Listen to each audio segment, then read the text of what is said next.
하나님 아버지, 오늘도 저희들 모여서 하나님 말씀 공부할 수 있도록 인도해 주시면 감사드립니다. 주님, 저희들 주님 향해서 또 저희들 어려움으로 인해서 많은 기도 제목이 있습니다. 저희들 가운데는 직장 문제로 인해서 고통받는 지체들도 있고, 또 가족 문제로 인해서 고통받는 지체들도 있고, 또 자신이 병약하여 질병으로 인해서 고통받는 그러한 지체들도 있습니다. 주님께서는 저희들의 모든 기도를 들어주시길 원합니다. 또한 주님의 뜻이 저희들을 향해서 어디 있는지 또 알려주시길 원합니다. 그러나 주님, 저희들이 가장 원하는 것은 저희들 안에서 주님의 선하신 뜻을 이루시고, 또 저희들이 원하는 것이 단순히 응답받는 것보다 주님의 뜻이 저희들 몸을 통해서 드러나게 되는 것을 원합니다. 주님, 저희들이 주님을 위해서 저희들 자신을 의의 도구로 내어드릴 수 있도록 주님, 저희들 마음을 주장하여 주시고, 주님, 저희들 무엇을 하든지 또 행하는 가운데 주님께서 함께해 주셔서 주님의 뜻 가운데로 인도해 주시기 원합니다. 주님, 이 시간을 통해서 주님께서 온전히 영광 받으시기 원합니다. 감사드리며 우리 주 예수 그리스도 이름으로 기도드렸습니다. 아멘. 예, 지금 6과 지난번에 나가다 말았는데요. 지금 7과 프린트물을 뒤에 가져다 놨습니다. 그래서 아마 6과는 다 오늘 나갈 것 같고 7과를 좀 앞부분을 나갈 수 있지 않을까 이렇게 생각해 봅니다.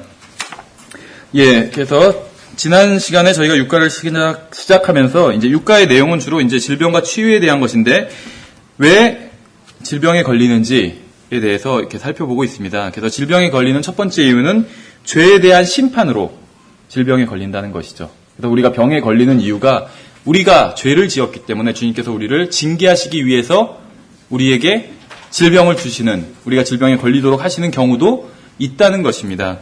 그래서 다른 사람에 대해서 판단할 때는 다른 사람이 병에 걸렸을 때는 저 형제가 죄를 지은 게 있나 보다 이렇게 판단하면 안 돼요.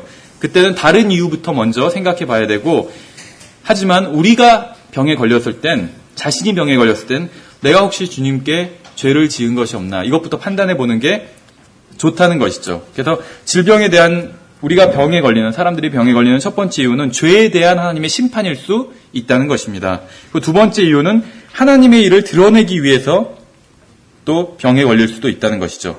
세 번째 이유는 육체를 연약하게 함으로 인해서 영적으로는 오히려 강건해지기 위해서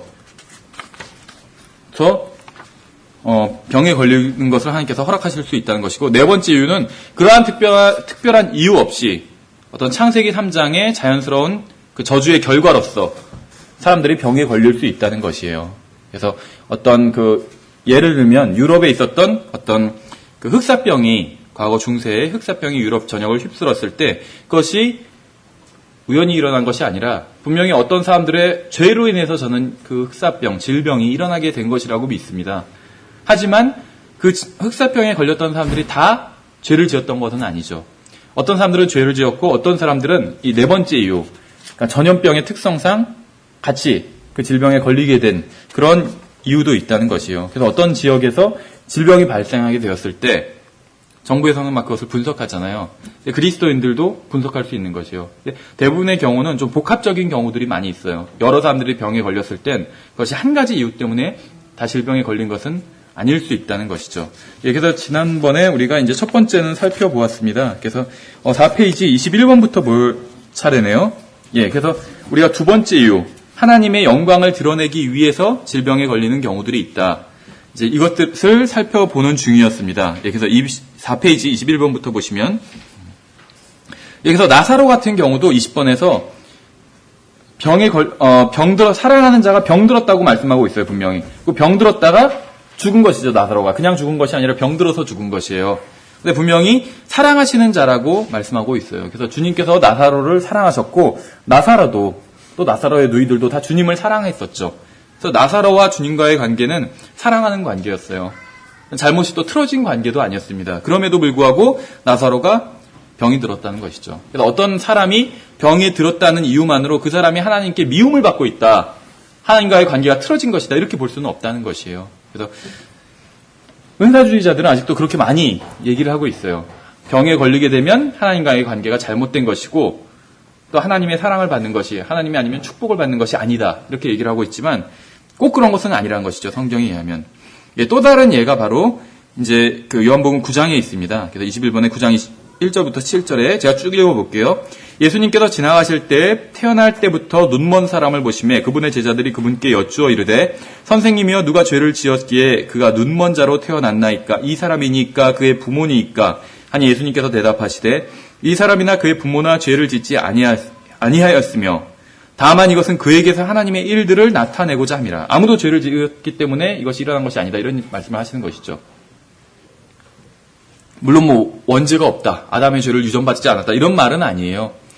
그거는 모든 사람들이 다 유전을 받았잖아요. 그러나 우리가 아담의 그 자손으로 태어났다고 해서 눈먼 자로 태어나지는 않았잖아요. 그러니까 어떤 사람이 눈먼 자로 태어난 것과 아담의 자손으로 태어난 것과 직접적인 인과관계가 있지는 않다는 말씀입니다. 직접적인. 물론 막 따져 들어가 보면 인과관계는 있어요.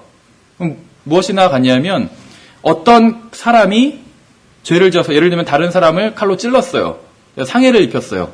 그럼 칼로 찌른 행위 이런 건 인과관계가 있어요. 분명히. 칼로 찔렀기 때문에 상해를 입은 거죠. 근데 예를 들면 그 사람의 어머니, 그 강도의 어머니가 그를 낳았기 때문에 그 강도가 나중에 자라서 칼로 찔렀다면 어머니에도 책임이 있는가? 그건 책임이 없거든요. 물론 어머니가 낳았기 때문에 그 사람이 존재했고 그 사람이 칼로 20년 후에 칼로 찔리게 됐다. 다른 사람을. 인과관계는 있어요. 사실은. 그러나 보통 우리가 말할 때는 그건 그냥 인과관계가 없다 이렇게 얘기를 하거든요.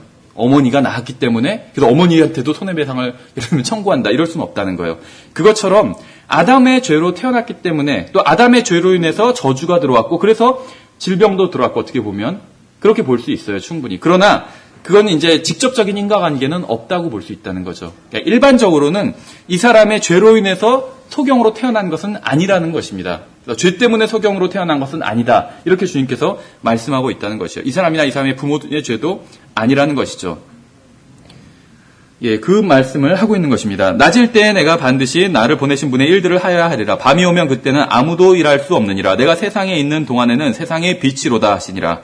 이렇게 말씀하시고는 그분께서 땅에 침을 뱉고 침으로 진흙을 이겨 그 눈먼 사람의 눈에 진흙을 바르시며 그에게 이르시되 가서 실로암 못에서 씻으라 하시니 실로암은 번역하면 보내어졌다는 뜻이라. 요한복음 이게 참 많죠. 무엇 번역하면 무슨 뜻이라 이런 게. 이방인을 향한 복음이기 때문에 번역을 다 해주고 있어요. 그러므로 그가 자기 길로 가서 씻고 보게 되었더라. 그러니까 어떤 사람들은 히브리어 헬라어를 알아야지 성경을 더 알 수 있다 이렇게 얘기하는 사람들이 있는데 사실은 그렇지 않아요.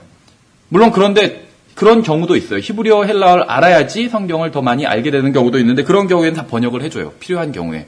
그러니까 요한복음에서는 뭐 개바는 번역하면 돌이라, 무엇은 번역하면 뭐라 이런 식으로 랍비는 번역하면 선생이라 이런 식으로 번역을 해주고 있는 것이죠. 그래서 우리가 알아야 될 때 성경에서 알아서 번역을 해주고 있다는 것입니다. 그러니까 굳이 히브리어 헬라어를 몰라도 하나님의 뜻을 아는 데는 지장은 없다는 것이요. 근데 이제 이 본문을 통해서 우리가 직접적으로 사실은 알 수 있는 것은 요한복음의 기록 목적을 생각한다면 좀 더 쉽게 알 수 있겠죠. 왜 예수님께서는 진흙을 이겨서 침을 뱉고 진흙을 이겨서 누구 눈에 바른다 이런 것들은 어떻게 보면 좀 번거로운 일이죠. 그렇게 깨끗한 일처럼 들리진 않아요. 그런데 왜 굳이 이런 일을 하셨는가를 생각해 볼 필요가 있다는 것이죠. 요한복음의 기록 목적은 하나님으로 오신 예수 그리스도를 증거하기 위함이죠. 그래서 요한복음의 지금 기록자는 이 기록을 통해서 예수 그리스도께서 하나님이시다라는 것을 입증하기 위해서 이 기록을 한 것입니다. 그래서 이것과 이 요한복음 9장 1절부터 7절을 보면 창세기 2장 7절과 연관됨을 알 수 있어요. 창세기 2장 7절은 주 하나님께서 땅의 흙으로 사람을 지으시고 생명의 숨을 그의 콧구멍에 불어넣으시니 사람이 살아있는 혼이 되니라 이렇게 말씀하고 있어요. 창세기 2장 7절에서 사람의 재료가 땅의 흙이었다 이렇게 말씀하고 있고 요한복음의 9장에서는 바로 땅의 흙으로 진흙을 만들어서 그것으로 사람의 덜 완성된 부분을 완성시켜 주신 것이죠.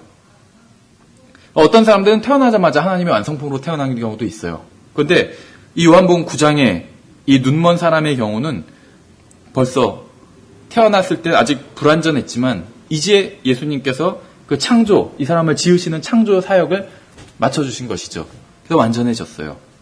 그래서 하나님의 창조를 드러내기 위함이고 바로 예수 그리스도께서 하나님의 창조자라는 것을 드러내기 위해서 이런 일을 거치셨다는 것이죠. 하나님께서는 말씀으로 사람을 만드실 수도 있고 말씀으로 이 사람의 병을 고쳐주실 수도 있었어요. 눈먼 자의 눈을 뜨게 하실 수도 있었어요. 그럼에도 불구하고 특정한 목적이 있기 때문에 하나님께서는 이런 일을 하셨다는 것이죠. 그렇죠? 그래서 하나님께서 사람을 흑으로 만드신 것은 사람이 그만큼 연약한 존재고 다시 이 몸은 흑으로 돌아갈 것이다 라는 것을 보여주시기 위해서 흑으로 만드신 것 같아요. 마찬가지로 여기서도 주님께서 굳이 진흙으로 이 사람의 그 눈을 만들어주시고, 그리고 어떤 분은 이렇게 해석하시더라고요. 아마 이 사람의 눈 자체가 없었을 거다. 눈먼 사람 중에는 안에 신경이 다 죽고 해가지고 이 눈 안에 이제 이 뭐라 그러죠? 이 안구 자체가 없는 사람들이 있잖아요. 그래서 임의로 다른 비슷한 거를 정교하게 만들어서 보기 안 좋으니까 껴놓는 경우들이 있잖아요. 어떤 분은 그렇게 상상을 하시더라고요. 추측을. 아마도 이 사람은 그런 안구 자체가 없었을 것이고, 그래서 주님께서 그것을 만드셔서 진흙으로 만들어 주셨을 것이다. 그래서 시력을 회복할 수 있었을 것이다. 이렇게 얘기를 하더라고요. 예, 뭐 그런 게 성경에 나오지는 않았지만 어쨌든 간에 주님께서 진흙으로 무언 것을 만드셔서 이 사람을 완성해 주신 것이죠. 요한복음 9장 35절에서는 예수님께서 그를 내쫓았다는, 이 눈멀었다가 다시 보게 된 사람을 내쫓았다는 것을 들으시고 그를 만나사 그에게 이르시되 내가 하나님의 아들을 믿느냐 하시니 그가 대답하여 이르시되 주여 그분이 누구시니오니까 내가 그분을 믿고자 하나이다 하매 예수님께서 그에게 이르시되 내가 그를 보았거니와 너와 말하고 있는 이가 그니라 하시니 그가 이르되 주여 내가 믿나이다 하고 그분께 경배하니라. 그래서 예수님이 하나님이심을, 하나님의 아들은 하나님과 같은 것이죠. 그래서 예수님이 하나님이심을 증거를 한 것입니다. 이 행위를 통해서. 여기서 주님께서는 사람들을 고치시고 그것으로 인해서 영광과 찬양을 받으셨어요. 그래서 어떤 사람이 병이 들지 않았다면, 아무도 이 세상에 병든 사람이 없다면 이 병 고침으로 인해서 주님을 찬양할 수 없게 되는 것이죠.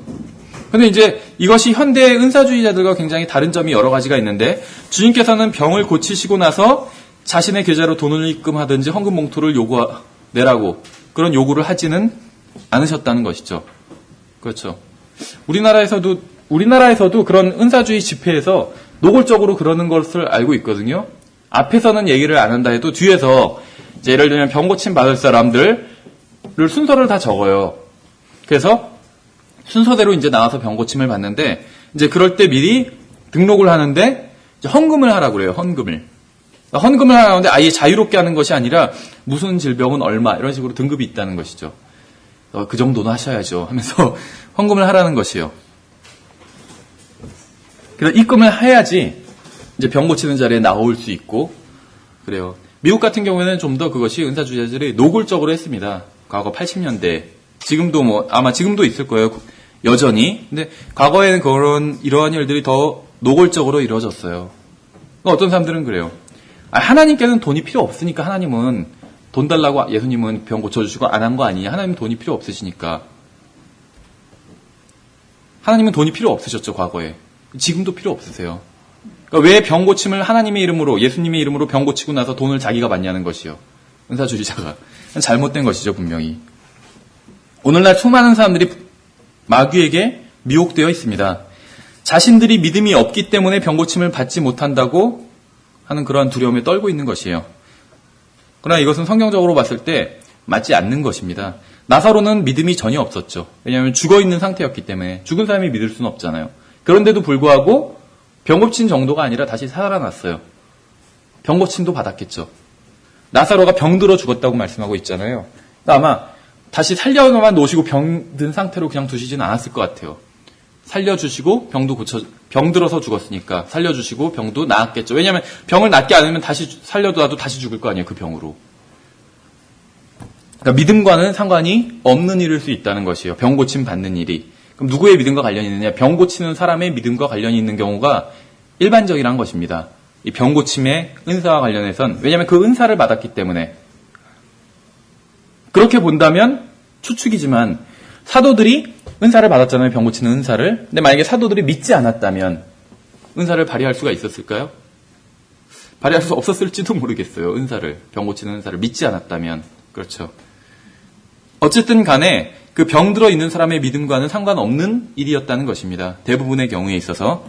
24번에 사도들의 은사인 신유의 능력은 전혀 가지고 있지 못하면서 병든 자들의 믿음 없음을 탓하고 사람들을 미혹하며 돈은 벌어들이는 사람들에게 주님께서는 이렇게 말씀하시겠죠. 마태복음 7장 23절에 있는 대로 그때 내가 그들에게 밝히 말하되 내가 너희를 결코 알지 못하였노라. 불법을 행하는 자들아 너희는 내게서 떠나라 하리라.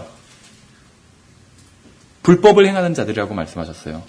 하나님의 법에서는 병 고치는 사람이 믿음이 있고 병든 사람은 믿음이 없어도 그를 고칠 수 있는 거예요. 그렇죠. 만약에 병든 사람이 믿음이 있다면 그 기적이 필요했을까요? 기적은 믿지 않는 자들을 위한 것이니라 이렇게 말씀하고 있잖아요. 믿지 않는 유대인들을 위한 것이에요. 그러니까 기적을 행하는 그 세상에 믿음이 없어야 돼요. 오히려. 믿지 않는 자들을 위한 거기 때문에. 믿음이 있다면 기적을 행할 필요가 없어요.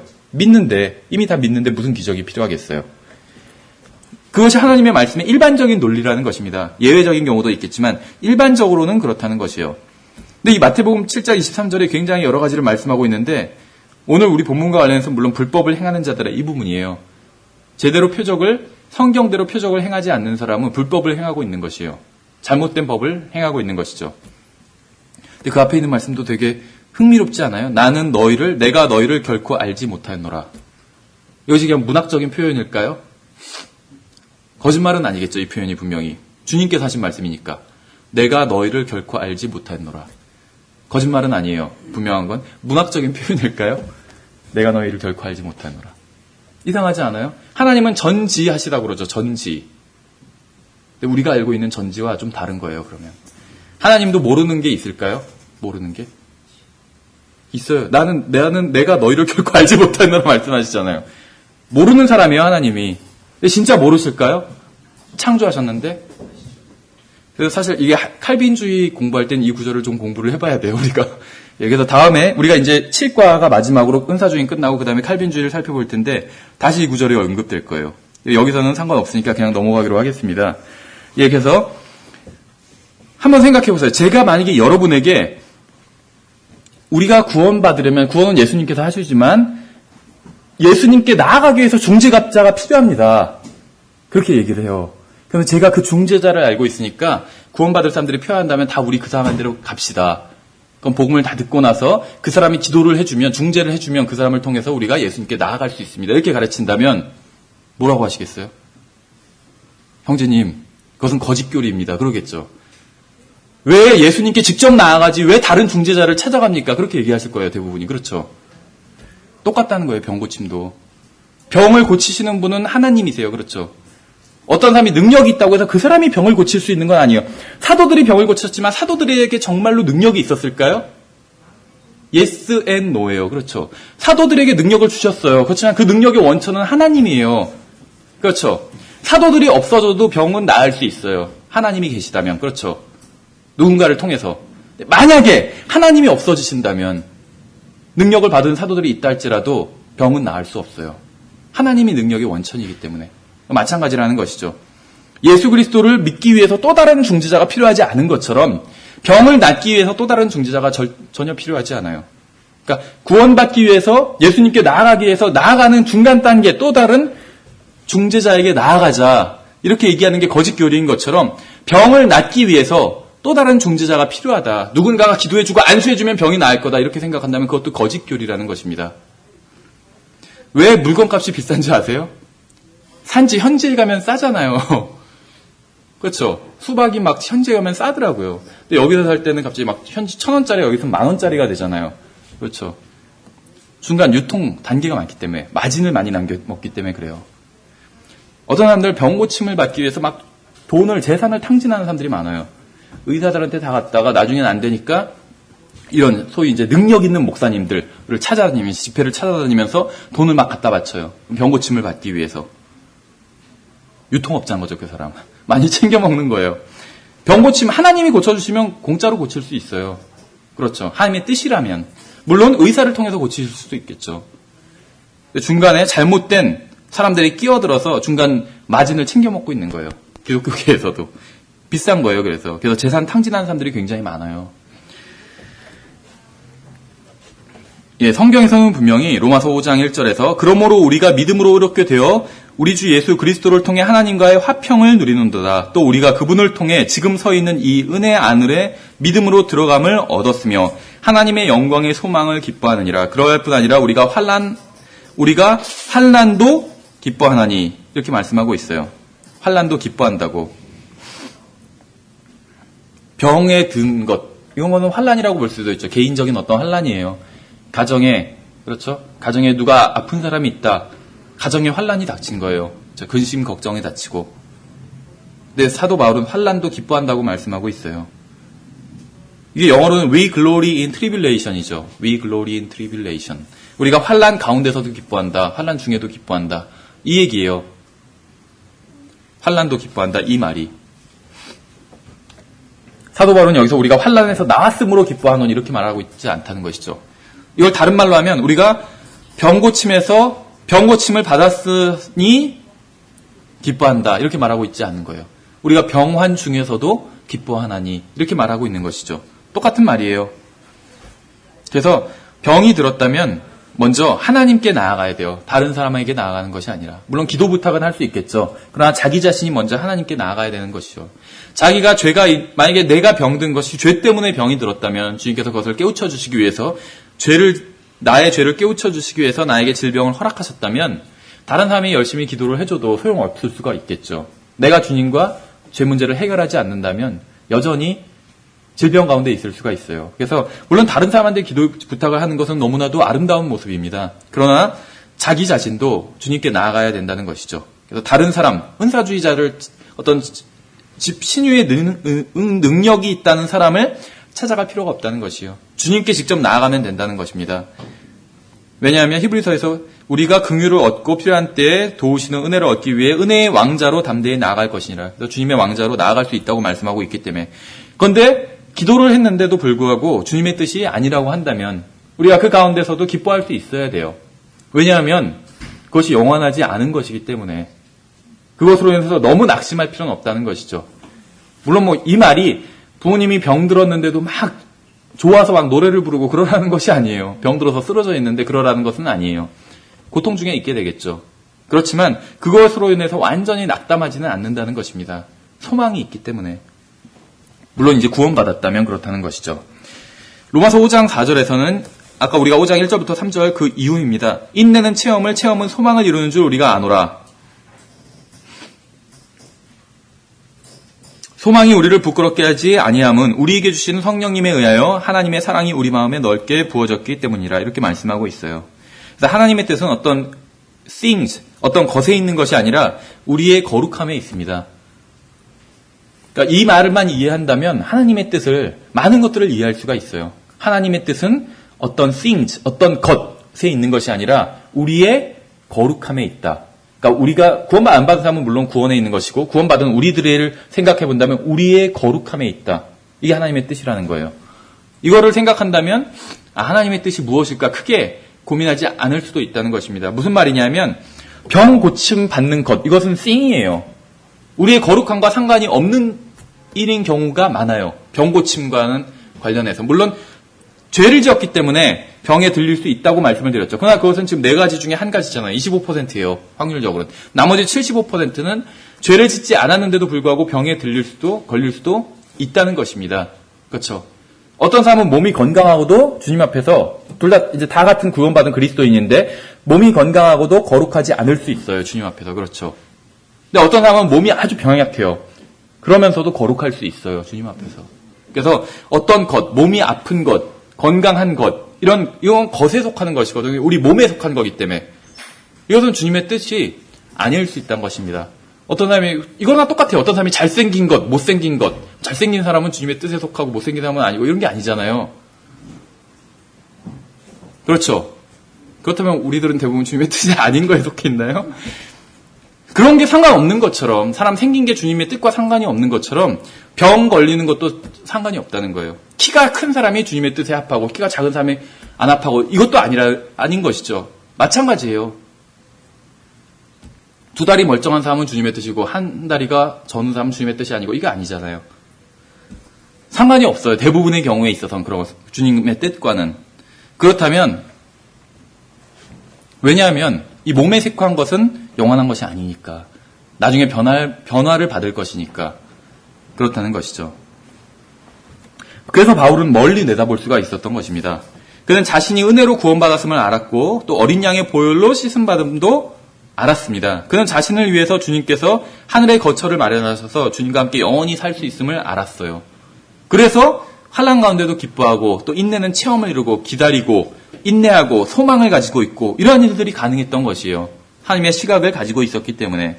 그래서 그는 최선을 다해서 주님을 섬겼죠. 그러나 그는 자신이 반역적이고 또 그리스도의 성품과 정반대되는 옛 성품을 가지고 있음도 알고 있었습니다. 그의 마음은 주님과 같아지기를 바랬죠, 바울은. 그래서 사도 바울은 자신의 육신을 제어하기 위해서는 환난이 있어야 함을 알고 또 그래서 그 가운데 기뻐할 수 있었던 거예요. 환난 자체가 기쁜 것이 아니라 그 목적을 알기 때문에 기뻐할 수 있었다는 것이죠. 자신이 알고 있는 것, 셋째 하늘, 하나님, 이 세상은 영원하지 않다. 그것을 알고 있었어요. 이 세상은 영원하지가 않아요. 다 없어지잖아요. 나중에 백보자를 한번 생각해보면 백보자에서는 모든 것이 다 사라지거든요. 백보자 앞에선. 그렇죠. 계시록 마지막에 보면 모든 것이 다 사라져요. 뭐만 남는 줄 아세요? 백보자 앞에선. 사람이 있어요. 그 앞에. 그렇죠. 사람은 분명히 있어요. 그래서 이 세상은 다 사라져요. 모든 것이. 사람이 있고 하나님의 보좌가 있어요. 백보자 앞을 상상해보면 하나님과 사람만 남아있어요. 모든 게 다 사라지고. 놀랍지 않아요?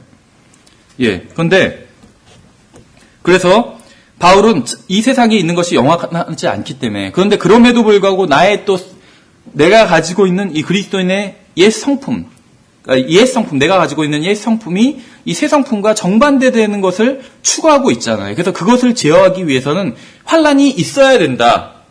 이걸 알았던 거예요. 그래서 환난을 기뻐할 수 있었던 거예요. 이게 나에겐 안 좋지만 이건 마치 이것과 같아요. 병이 걸렸어요. 약을 먹어야 되죠. 약이 써요. 그러나 약을 기뻐할 수 있는 거예요. 왜냐하면 그래야지 나을 수가 있으니까. 그래서 이 환난과 어떤 이런 것들이 마치 약과 같은 병든 자에게 있어서 병든 그리스도인들에게 있어서 약과 같은 그러한 역할을 하기 때문에 그래서 이 환난도 필요하다. 그래서 환난 가운데 환난을 또 기뻐할 수 있었던 것이죠. 로마서 5장에서 우리가 방금 읽은 이 덕목들은 마치 건물을 짓는 것처럼 하나 위에 하나를 이렇게 쌓아가야 됩니다. 그래야 은혜 가운데 성장할 수 있어요. 이것이 영적 성장입니다.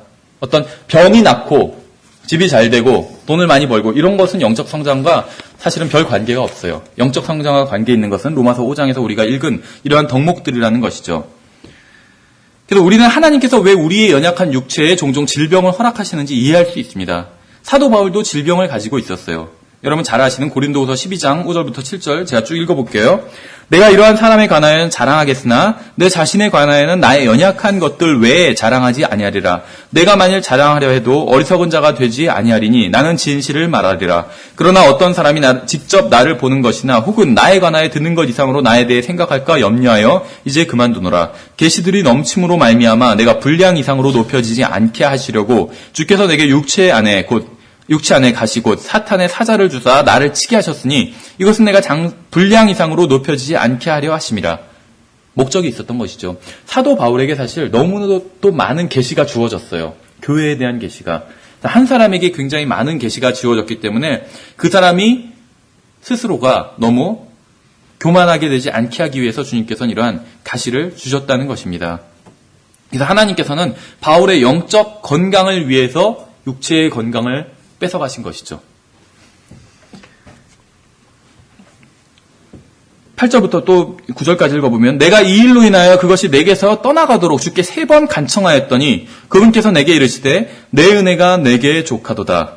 그러니까 하나님께서는 바울이 무엇을 원하는지 알고 계셨어요. 바울의 기도를 들으셨고 그 기도 내용을 완전히 바울이 원하는 바가 무엇인지 알고 계셨지만 응답해 주지 응답은 해주셨어요. 그러나 노로 응답하신 것이죠. 그래서 나의 강한 능력은 약한 데서, 그러니까 육신을 쳐서 복종시킴으로 속사람이 지배할 수 있도록 약한 데서 완전히 여기서 말하는 완전이 뭘까요? 영적으로 완전히 성숙하게 되는 것을 말하는 거예요. 약한 데서 완전해지느니라 하셨느니라. 그러므로 내가 오히려 그러니까 병고침 받는 것보다 크게 기뻐하며 나의 연약한 것들, 병든 상태를 자랑하리니 이것은 그리스도의 권능이 내 위에 머무르게 하려 함이라. 그래서 우리가 로마서 5장에서 배운 것과 정확히 일치하는 것입니다. 그러므로 내가 그리스도로 인하여 연약한 것들과 치욕과 궁핍과 환난과 고난당하는 것을 기뻐하노니 내가 약할 그때 내가 강하니라. 로마서 5장과 이 고린도후서 12장은 완전히 일치하는 것을 말씀하고 있는 거예요. 하나님의 백성들은 때로 주님께서 자신들을 질병 가운데 놓으시고 또 치유를 위한 기도에 응답하시지 않는다는 사실을 배워야 됩니다. 우리가 병이 걸렸는데 치유해달라고 기도하지만 주님께서는 응답하시지, 그러니까 예스로 응답하지 않으실 때도 있다는 것이에요. 그래서 예전에도 성경 공부 때 우리가 한 번 한 적이 있는데 하나님께서 기도에 응답하시는 방법이 4가지라고 그랬죠. 하나님께서 우리의 기도를 들으시고 응답하실 때 예스로 응답을 하시죠. 우리가 바라는 그것을 바로 이루어 주실 때가 있어요. 그 기도에 응답하셔서 예스로 응답하실 때가 있고 노로 응답하실 때가 있어요. 사도 바울은 지금 노로 응답받은 것이죠. 저도 3번이나 기도했는데 3번 다 노로 응답하신 것이에요. 2번째 노고 3번째가 웨이트였죠. 웨이트, 기다려라. 지금은 나에게 그것이 적합하지 않아요. 그래서 하나님께서 기다리라고 응답하실 수도 있다고 했죠. 그리고 4번째는 더 이상 기도하지 말라. 그 응답하실 수도 있어요. 더 이상 기도하지 말고 가서 이미 말씀하신 것을 행하라. 이렇게 응답하실 수도 있어요. 그래서 그런 예는 굉장히 많아요. 예를 들면 뭐 복음을 전해야 될까 이런 기도는 하지 말라고 그랬죠. 복음을 전해야 될까 계속 그 기도만 하고 있어요. 그건 잘못된 기도예요. 왜냐하면 이미 하나님께서는 복음을 전하라고 명령하셨어요. 그래서 하나님께서 이미 명령하신 것을 기도로 구하지 말라는 거예요. 기도해야 되나요? 이런 것도 하면 안 되는 거겠죠. 아니면 뭐 간음을 행해도 될까요? 이런 것도 하지 말라는 거예요. 간음하지 말지니라 하셨잖아요. 그러면 하지 말아야 돼요. 더 이상 하지 말고 하나님께서 명령하신 걸 하라 이거죠. 어떤 기도는 그래서 구약에서도 나는 너희의 무슨 뭐 그 제사를 싫다고 하셨어요. 그 너희가 모이는 거룩한 행위는 가증하다고 해서 모이지 말라고 그랬어요. 왜냐면 이미 명령하신 것을 듣지도 않고 계속 구해요. 그럼 그걸 무시하는 거예요, 사실은. 어떤 분이 말씀하신 게 있는데 그걸 듣지 않고 똑같은 걸 계속 물어요. 반대되는 걸. 그러면 할 수 있냐고. 무시하는 거예요, 그거는. 무시하는 거. 그래서 하나님께서 응답하시는 방법에 대해서 살펴봤는데 바울 같은 경우에는 2번째였죠. 노로 응답받았어요. 근데 바울은 그 목적을 알고 있었기 때문에 기쁨으로 받아들일 수 있었다는 것입니다. 질병 자체가 기쁨은 아니었어요. 그러나 목적을 알고 있기 때문에 기쁨으로 그것을 받아들일 수 있었다는 것이죠. 예, 질병에 대해서 성경에서 말씀하시는 4번째 원인은 저주입니다. 그러니까 아담이 죄를 선택했을 때 2가지 저주가 이 땅에 있습니다. 첫 번째 저주는 영원한 죽음이죠. 살아있는 혼들은 2번째 죽음의 판결을 받게 될 것입니다. 앞으로 또 미래에 그것과 연관해서 첫 번째 죽음이 왔고 이제 2번째 죽음도 오게 되는 것이죠. 예수 그리스도께서는 인간의 연약함을 대신해 주셨어요. 그래서 이사야서 53장에서 그러나 그는 우리의 범죄들로 인해 부상을 당하고 우리의 불법들로 인해 상하였노라. 그가 징벌을 받음으로 우리가 화평을 누리고 그가 채찍에 맞음으로 우리가 고침을 받았도다 하고 또한 또 우리의 그 연약함을 대신해 주셨지만 그것으로 끝난 것이 아니라 율법의 저주도 대신해 주셨죠. 갈라디아서 3장 13절에서 그리스도께서 우리를 위해 저주가 되사 율법의 저주에서 우리를 구속하셨으니 기록된 바 나무에 달리는 모든 자는 저주 받았느니라 하였느니라. 그러니까 율법의 저주로부터도 우리를 대속해 주셨습니다. 이것이 이제 첫 번째 저주예요. 사람에 대한 것. 그러니까 그 인간이 죄를 짓게 되었을 때 저주를 받게 되는데 2가지 저주인데 첫 번째 저주는 사람에 대한 것입니다. 사람에 대한 것. 그렇죠. 사람이 죄를 지었으니까. 그 2번째 저주는 이 자연에 대한 것이에요. 자연에 대한 것. 그러니까 저주가 사람에 대한 것과 자연에 대한 것. 이 2가지로 저주가 임하게 된 것이죠. 사람의 죄로 말미암아. 그래서 사람에 대한 저주는 사람의 죄 때문에 받게 된 것이고 자연에 대한 저주는 자연이 뭘 잘못했기 때문이 아니라 사람의 죄 때문에 자연도 같이 저주를 받게 된 것이죠.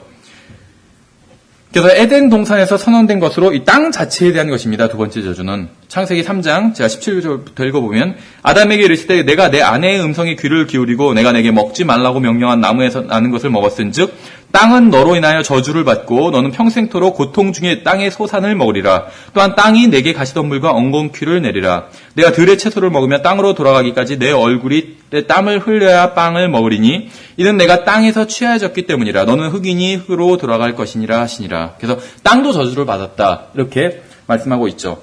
로마서에서는 땅이 이 온 피조물이 다 신음하고 있다고 말씀하고 있어요. 누구 때문에? 저주 때문에. 사람 때문에 저주가 들어온 거잖아요. 그러니까 사람 때문에 신음하고 있는 것이요. 그래서 왜 그 조나단 에드워즈 목사님의 그 설교 중에 그 유명한 설교 Sinners in the Hands of an Angry God이라는 설교가 있죠. 성난 하나님의 손 안에 있는 죄인들이라는 설교가 있어요. 그 설교 중에서도 이제 사람의 죄인이라는 것을 이제 그 입증하는 그러한 앞에 부분이 있는데 거기서 이런 얘기를 하고 있어요. 우리 때문에 지금 땅도 신음하고 있다고. 땅이 한숨을 쉬고 있다는 거예요. 고통 중에 있고 사람 때문에 당신 때문에 그러고 있다고 땅이 사람의 선행이나 이런 것은 소용이 없죠. 그 사람 존재 자체 때문에 신음하고 있는 거예요. 존재 자체 때문에. 어떤 사람 자체 때문에. 그런 경우 있지 않아요? 그건 물론 이제 우리가 뭐 잘못해서 그럴 수도 있겠지만 어떤 사람 때문에 막 한숨이 계속 나오고 그런 경우가 있어요. 절대적인 그런 경우는 아니겠지만. 근데 어쨌든 간에 사람 때문에 땅이 피조물들이 다 한숨을 쉬고 있다는 거예요. 우리의 존재 때문에. 아무리 선행을 해봤자 소용이 없어요. 하나님 앞에서는. 그 존재 자체가 저주예요. 땅도 옆에 있다가 같이 그래서 모난 누구 옆에 있다가 잘못 맞을 수도 있다고 하는 것처럼 사람이 살고 있다는 그 이유만으로 땅도 함께 저주를 받은 거예요. 물론 땅이 사람처럼 의식이 있다 이런 것은 아니에요. 그러니까 땅, 더 넘어서 자연, 나무, 풀 이런 게 의식이 있는 것은 아니에요. 어떻게 보면 동물도 의식이 있는 것은 아니에요. 사람처럼. 약간서 이제 동물과 식물은 또 달라요, 분명히. 그 동물과 땅은, 광물은 또 다르죠. 그런데 동물과 사람이 똑같이 의식이 있는 것은 아니에요. 사람은 분명히 의식이 있어요. 혼에 대한 것이고, 근데 동물은 혼에 대한 것이 좀 달라요, 사람과. 우리가 여기서는 그걸 공부하는 거 아니니까. 근데 동물이 사람처럼 의식이 있는 것은 아닙니다. 그래서 신음하고 있다. 그러니까는 대자연이 그러면 다 의식이 있는가? 어떤 그런 것은 아닙니다. 의식이 없지만 신음하고 있어요, 분명히. 예.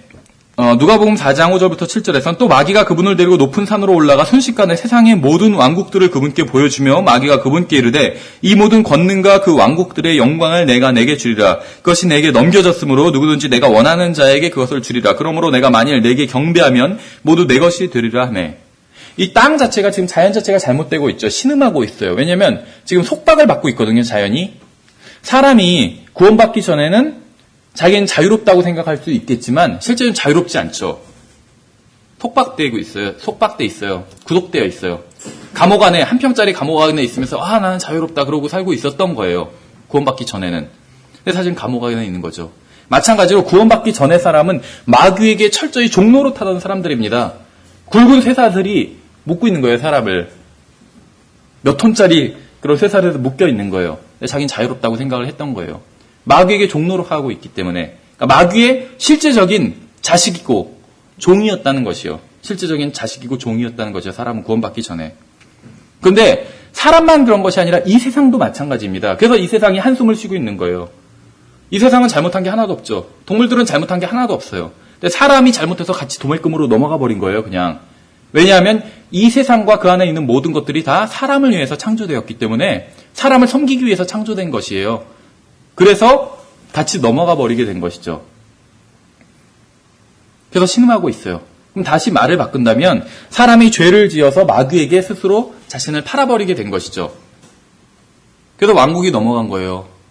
이 세상이 아담에게 주님께서 처음에 하나님께서 통치권을 주셨죠. 아담이 통치하도록 통치권을 주셨어요. 근데 아담이 마귀에게 넘어가 버리게 됐어요. 물론 아담은 이제 자기 의지를 사용해서, 왜냐하면 이브가 죄를 지어서 자기가 같이 뛰어든 거죠. 아내를 사랑해서. 이건 고귀한 거예요. 어떤 면에 있어서. 물론 고귀하게 죄를 지은 거예요. 죄를 지은 거기 때문에 일방적으로 좋다고 말할 수는 없지만 아내를 위해서 죄를 지은 거예요.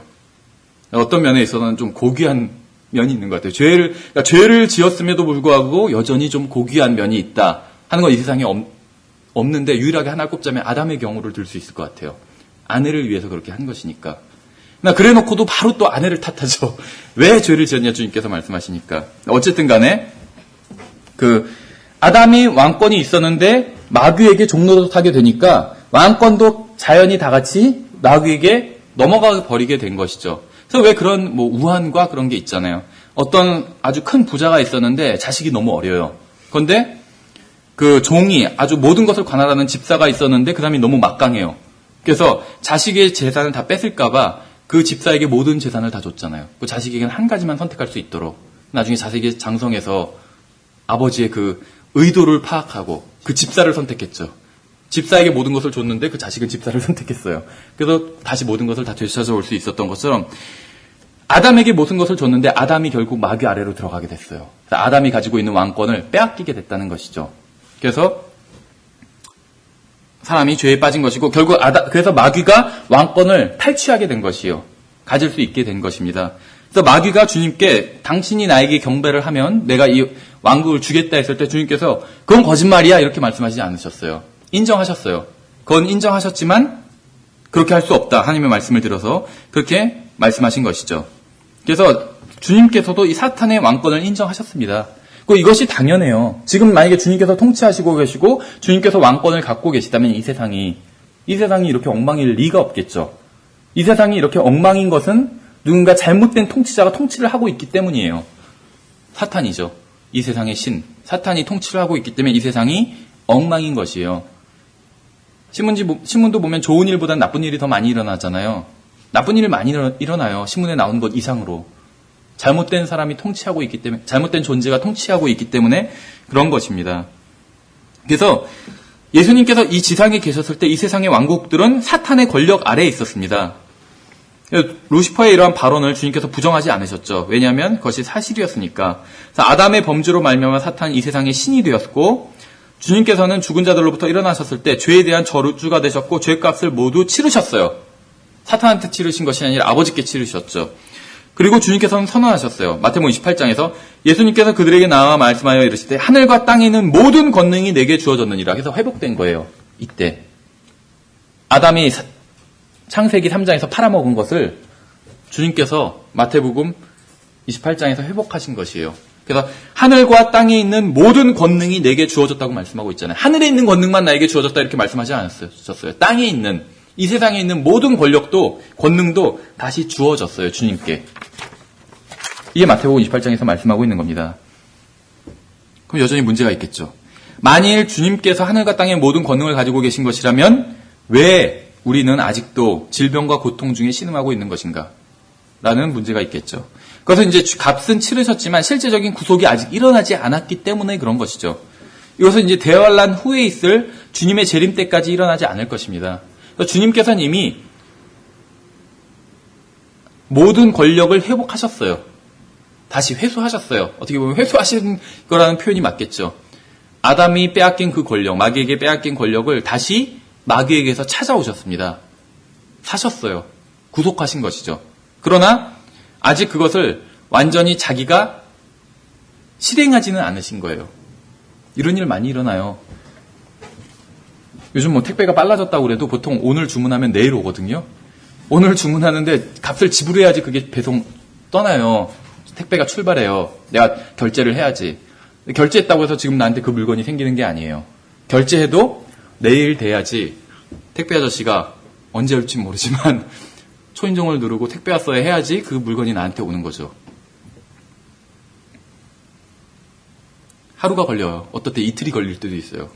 성경에서 주님께서 하루가 천년 같다고 말씀하고 있잖아요. 그래서 주님께서 재림하셔야지 이제 그때 실행이 되는 것입니다. 그러나 주님께서 이미 회복은 하셨어요. 자기의 왕권을 다시 회수하셨다는 것이에요. 그러나 아직은 마귀가 그것을 무단으로 점유해서 사용하고 있는 것이죠. 주님께서 재림하시면 이제 그러한 일이 끝나게 될 것입니다. 바로 그것이 이제 계시록 11장에 잘 나와 있어요. 11장 15절에 일곱째 천사가 나팔을 불매 하늘에 큰 음성들이 있어 이르되 이 세상의 왕국들이 우리 주와 그분의 그리스도의 왕국들이 되었고 그리스도인들이 주님의 왕국들이 되었고 이 얘기가 아니에요. 지금 여기선 이 세상의 왕국들이 진짜 이 세상의 왕국들이 대부분은 사악해요. 이 세상의 왕국들은. 근데 그 왕국들이 주와 그분의 그리스도의 왕국들이 되었다고 말씀하고 있어요. 그분께서 영원 무궁토록 통치하시리로다 하니 하나님 앞에서 자기 자리에 앉아있던 24 장로가 엎드려 얼굴을 대고 하나님께 경배하며 이르되 오 주 하나님 전능자여 지금도 계시고 전에도 계셨으며 앞으로 오실 주께 우리가 감사를 드림은 주께서 친히 주의 큰 권능을 취하시고 통치하셨기 때문이니이다. 이제 통치하시는 것이죠. 재림하셔서. 그러니까 지금 현재 예수님께서는 왕이 아닙니다. 지금 현재 주님께서는 이 세상을 통치하시는 것이 아니에요. 이것이 좀 신성 모독적인 발언으로 들릴 수 있겠지만 사실이 그렇다는 것이에요. 주님은 나의 왕이시고 나의 주님이시죠. 주님은 나의 삶을 자유롭게 통치하실 수가 있어요. 그러나 주님께서는 뉴욕이나 워싱턴이나 모스크바, 로마, 교토, 도쿄 이런 도시를 실제적으로 통치하시는 것은 아니죠. 그래서 우리는 주님께서 언제든지 자신이 원하시는 때에 오셔서 정복하시고 통치하실 수 있음을 믿고 있습니다. 그러나 주님께서 십자가에서 대가를 치르시고 사신 왕국을 아직은 실제적으로 통치하지 않으심은 분명하다는 것이에요. 그래서 주님께서 통치하시면 이런 저주가 풀리게 되는 것이죠. 근데 아직 실질적으로 통치하진 않으셨기 때문에 주님께서 다시 사셨어요. 우리가 내가 오늘 사도 내일 물건 받게 되는 것처럼 주님께서 사셨어요. 이미 2000년 전에. 그렇지만 아직 받으시지는 않은 거예요. 그래서 아직 통치하시진 않았다는 것이에요. 그래서 아직도 여전히 저주 가운데 있다는 것입니다. 이 세상이. 로마서 8장 18절부터 좀 25절까지 좀 길게 제가 읽어볼게요. 내가 생각하건대 이 현 시대의 고난들은 앞으로 우리 안에 나타날 영광과 좋게 비교될 수 없도다. 창조물이 간절히 기대하며 바라는 바는 하나님의 아들들이 나타나는 것이니라. 창조물이 헛된 것에 복종하게 된 것은 자진해서 된 것이 아니요. 여기서 창조물은요, 사람을 제외한 것들을 말하고 있어요. 그래서 이 사람을 제외한 창조물들, 동물과 대자연 이런 것들이 자연이 자기들이 죄를 지은 게 아니죠. 그래서 헛된 것에 복종한 것, 직접적으로 마귀겠죠. 마귀에게 복종하게 됐어요. 이 세상의 신에. 그것은 자진해서 된 것이 아니라는 거예요. 사람만 자진해서 되었고 나머지는 다 자진해서 된 것이 아니에요. 소망 중에 그것을 복종하게 하신 분으로 인한 것이니 이는 창조물 자신도 썩음의 속박에서 해방되어 사람만 새롭게 되는 것이 아니라 새하늘과 새 땅이 열면 대자연도 다 새롭게 돼요. 썩음이 없을 수도 있어요. 지금은 썩죠. 악취가 나잖아요. 그렇죠.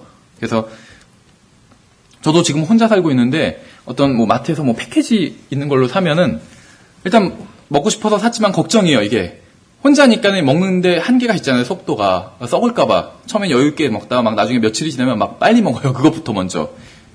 그런 일이 안 일어날 수 있다는 것이요.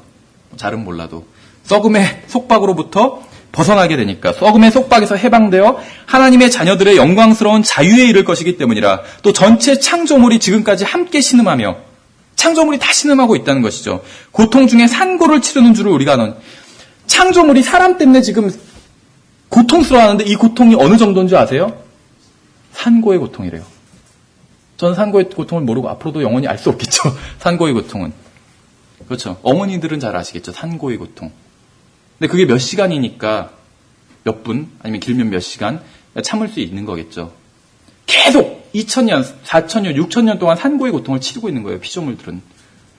그런데도 불구하고 뭐 사람이 선행을 통해서 피조물들이 인격이 없기 때문에 듣지 못하겠지만 듣는다면 콧방귀도 안 끼겠죠.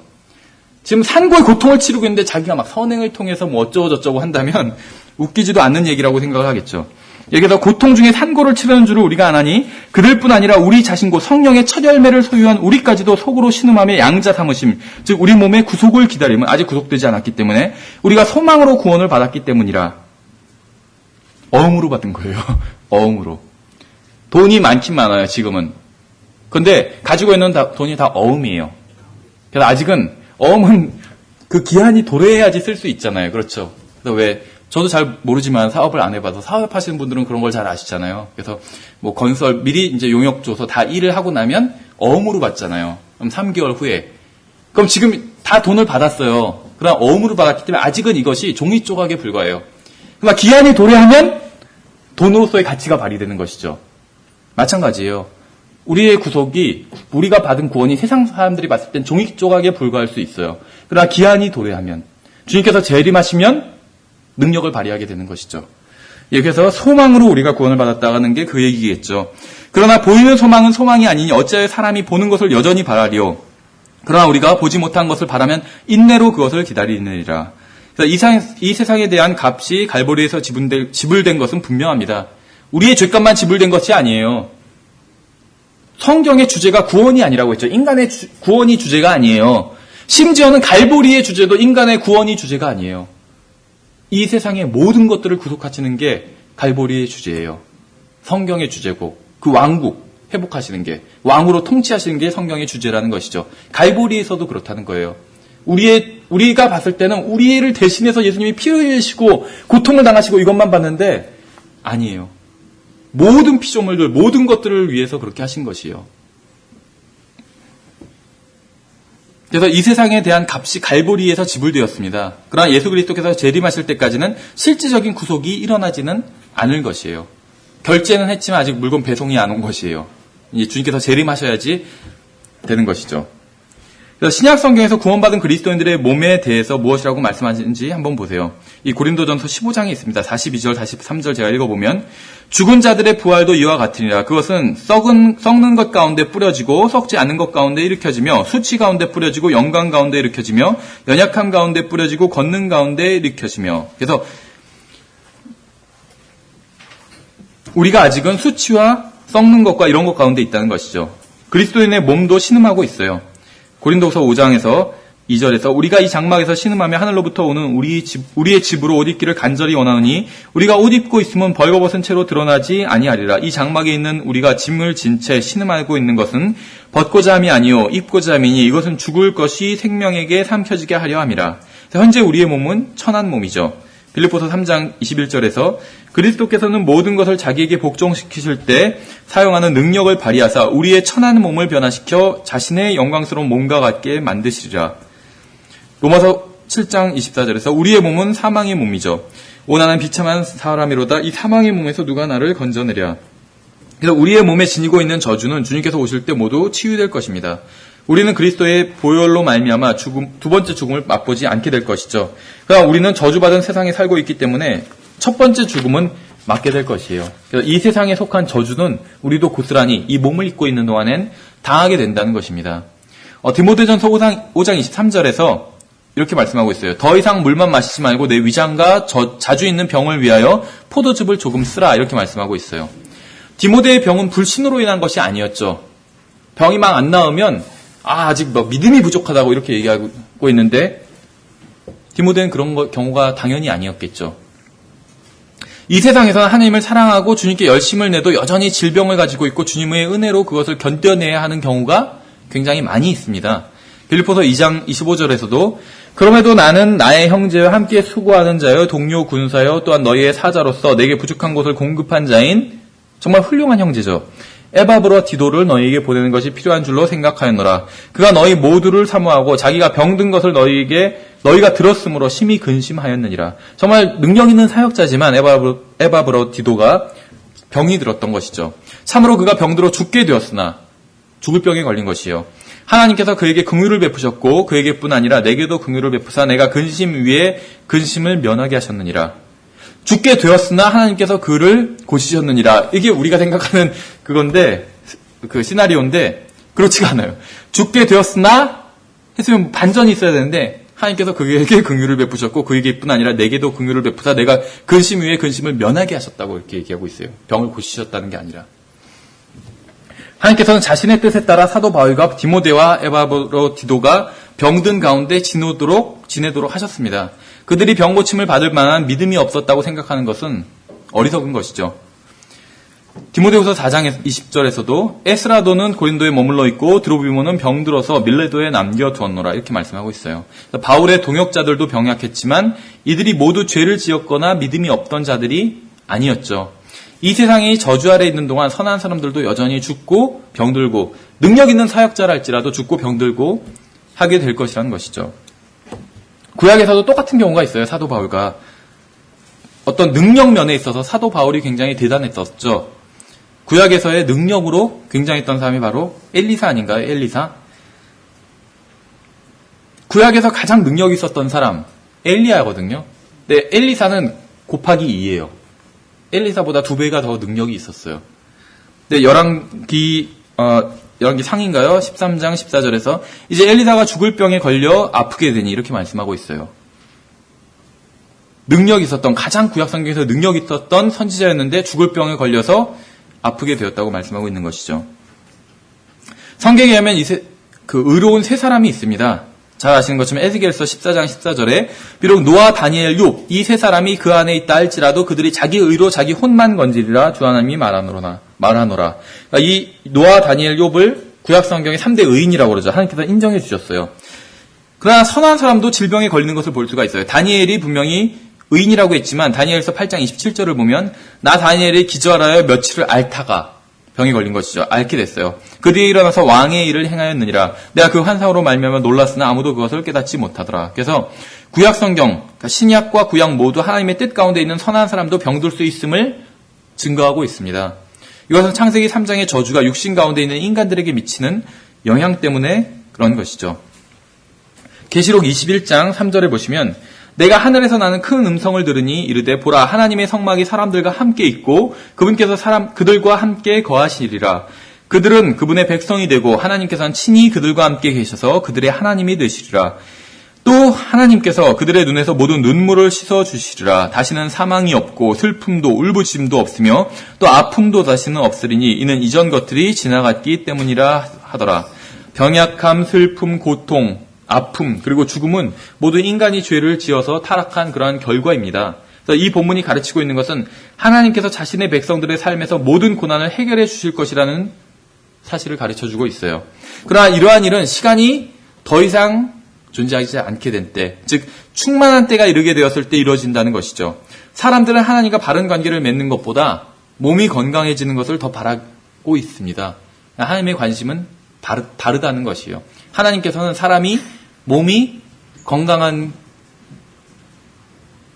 어떤 사람에게 몸의 건강을 허락하지 않으실 수도 있어요.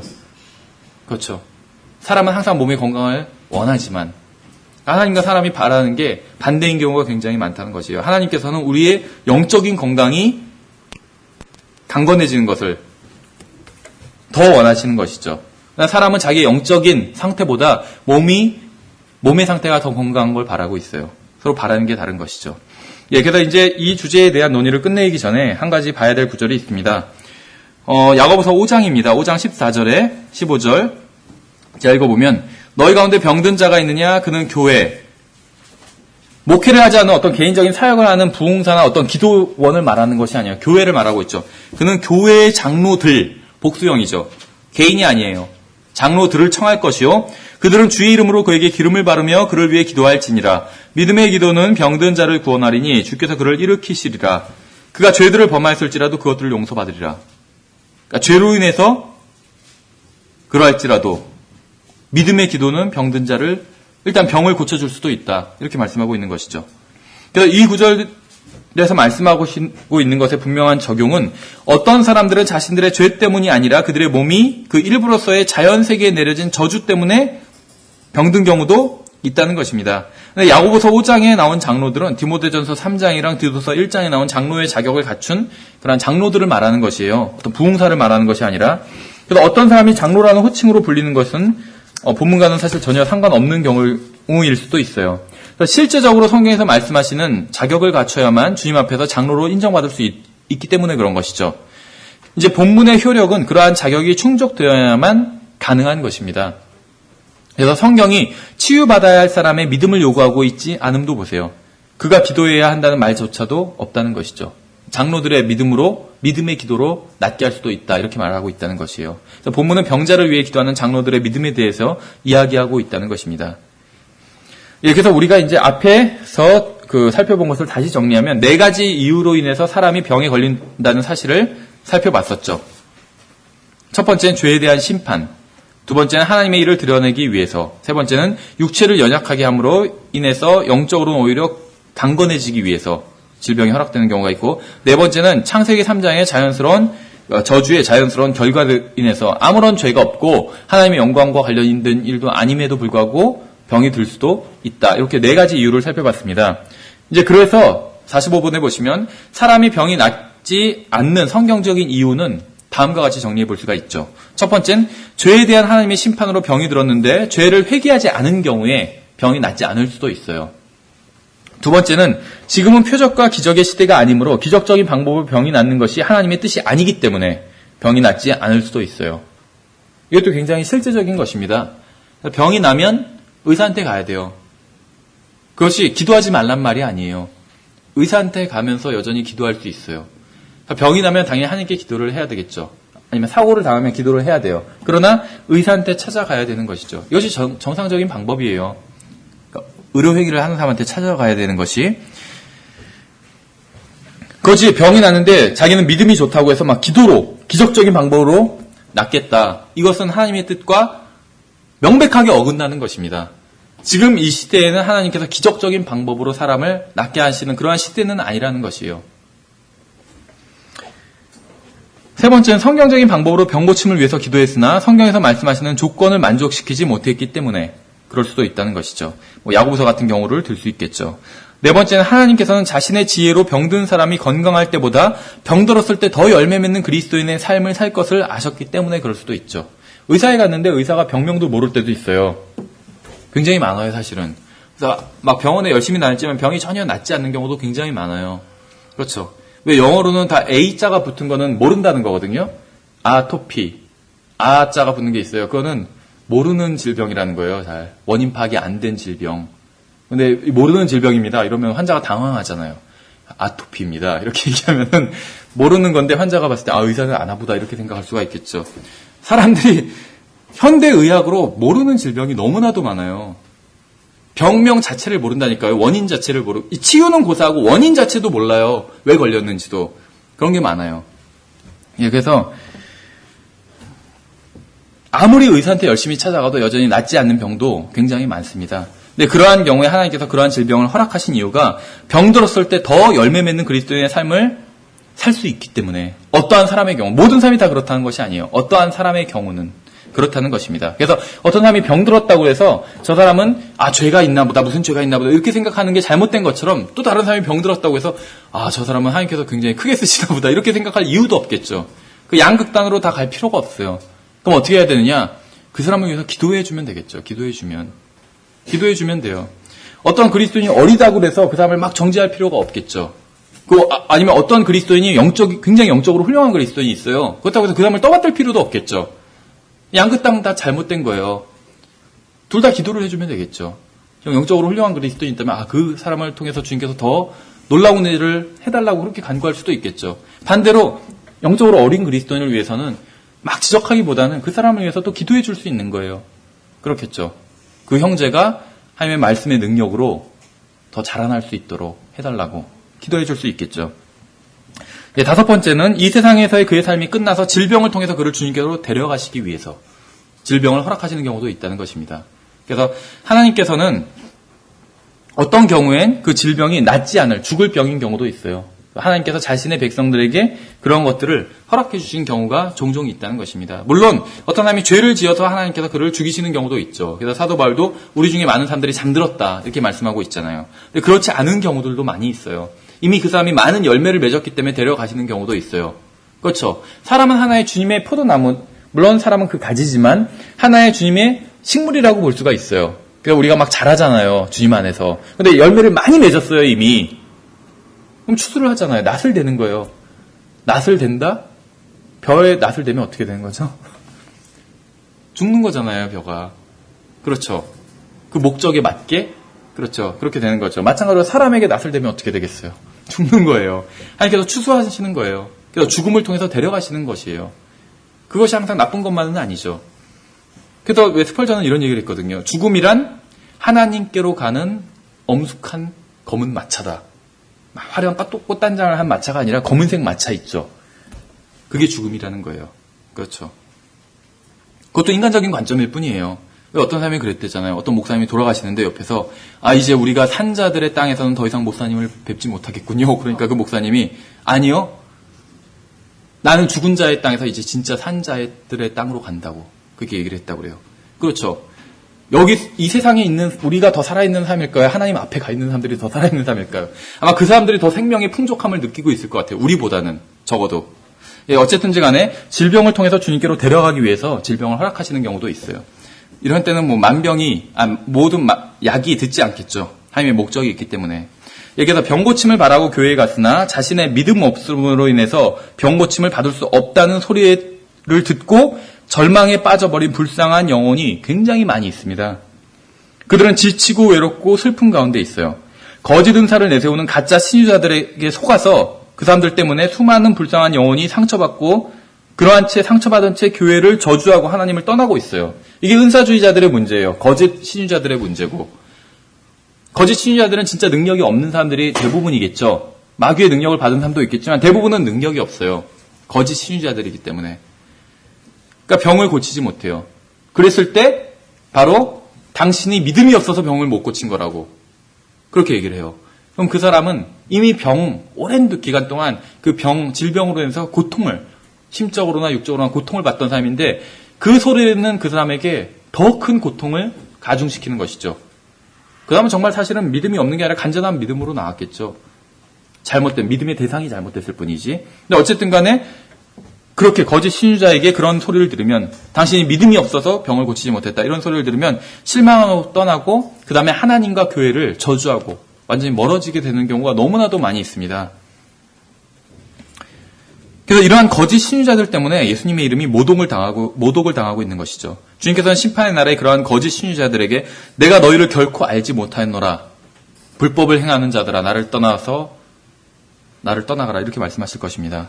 하나님께서는 오늘도 여전히 병자를 고치실 수 있습니다. 하나님께서는 여전히 병자를 고치시고 어떠한 상황이나 환경에도 전혀 영향받지 않고 자신의 일을 하실 수 있는 분이심을 우리는 믿고 있는 것이죠. 여기서 이제 그 6과는 이 정도로 마치기로 하고요. 7과 오늘 새로운 프린트를 보시면은 7과 표적과 적그리스도의 등장에 대해서 우리가 좀 간단히 살펴보고 은사주의에 대한 것을 마치도록 하겠습니다. 이 은사주의 운동이 은사주의 운동이 에큐메니칼 운동에 있어서 굉장히 큰 부분을 차지하고 있습니다. 그러니까 에큐메니칼 운동은 교회의 일치 운동이죠. 다른 말로 하면. 근데 중요한 건 여기서 교회 일치 운동인데 어떤 일치되기 위해선 기준이 필요하잖아요. 그래서 어떤 교회를 기준으로 일치할 것인가 이렇게 묻는다면 당연히 로마 카톨릭 교회다 이렇게 대답을 합니다. 그래서 에큐메니칼 운동을 실질적으로 지휘하고 있고 지지하고 있는 그러한 세력은 로마 카톨릭이라고 볼 수가 있어요. 그래서 에큐메니칼 운동을 우리가 교회사적으로 평가한다면 어떻게 말할 수 있냐면 반종교개혁 운동이다 이렇게 평가할 수가 있습니다. 종교개혁이 일어나서 로마는 크게 타격을 입었습니다. 물론 이제 종교개혁이라는 것 자체도 우리가 성경대로 믿는 그리스도인들의 성경의 관점으로 봤을 때는 절반만의 성공인 종교개혁이에요. 그리고 말 그대로 종교를 개혁한 운동입니다. 종교개혁은. 그렇죠. 성경으로 돌아온 운동은 아니었어요. 성경적인 운동은 아니었어요. 성경적인 운동은 아니었다는 거예요. 종교를 개혁한 운동이에요. 그 목적도 종교를 개혁하기 위함이었고 카톨릭이라는 종교를 개혁하기 위한 운동이었죠. 절반만 성공했어요. 종교개혁 운동은. 우리가 교회사 시간에도 살펴봤지만 그 절반만 성공했던 그 이유는 무엇이었냐면 하나님에 대한 진리에 대한 사랑이 동기가 아니었고 로마에 대한 미움이 동기였기 때문에 로마에 대한 미움으로 종교개혁 운동이 일어났어요. 하나님에 대한 사랑이 아니라. 그래서 절반만 성공할 수밖에, 다른 말로 하면 절반은 실패하게 되었다는 것이죠. 종교개혁 운동이 일어나서 많은 유럽의 국가들이 진짜 절반은 성공을 했기 때문에 절반의 국가들이 떨어져 나가게 되었습니다. 그러니까 남부 유럽을 제외하고는 북부 유럽은 다 신교로 떨어져 나가게 됐어요. 카톨릭의 지배권을 벗어나게 되었다는 것이에요. 신교와 이제 어떻게 보면 영국까지도, 그러니까 유럽 대륙 절반이 쪼개지게 되었습니다. 종교개혁으로 인해서. 그래서 로마는 그때부터 다시 계획을 하게 돼요. 종교개혁 반대되는 운동을.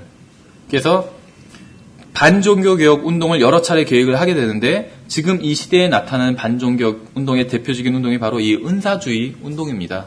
그래서 은사주의 운동의 속내를 들여다보면 이것은 다분히 반종교개혁 운동이고 에큐메니칼 운동이고 로마로 돌아가자라는 운동이에요. 그래서 지금 이 시대에는 기독교계에 굉장히 교리적으로 다양한 많은 교단들이 있어요.